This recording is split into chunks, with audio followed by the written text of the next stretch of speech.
بسم اللہ الرحمن الرحیم۔ تراویح کے لیے کسی دوسری مسجد میں جانا جہاں پر اچھے قاری صاحب ہوں۔ تراویح کے لیے آپ کہیں بھی جا سکتے ہیں۔ یہاں دو باتیں یاد رکھنے والی ہیں۔ ایک بات یہ ہے کہ وَلَا يَتَتَبَّعَ الْمَسَاجِدِ، حدیث کے الفاظ ہیں کہ تم مسجدیں نہ پھرتے رہا کرو۔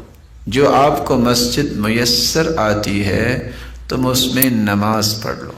دوسری روایت کے الفاظ ہیں کہ سیدنا عمر رضی اللہ تعالیٰ عنہ كان يقدم الشاب الصوت الحسن، کہ سیدنا عمر مقدم کیا کرتے تھے اس نوجوان کو جو خوبصورت پڑھا کرتا تھا۔ اور آپ صلی اللہ علیہ وسلم نے صحابی کی آواز سن کے کہا تھا لَقَدْ أُوتِيتَ مِزْمَارًا مِّن مَزَامِرِ آلِ داود، تم تو داود علیہ السلام کی بانسریاں دیے گئے ہو۔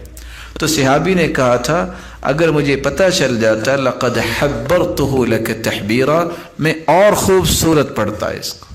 ان دونوں چیزوں سے، دونوں حدیثوں کو ملا کے خلاصہ یہ ہے کہ اگر آپ کو میسر قریب مسجد ہے جس میں اچھا قاری ہے تو آپ وہاں چلے جائیں، آپ پہ کوئی پابندی نہیں۔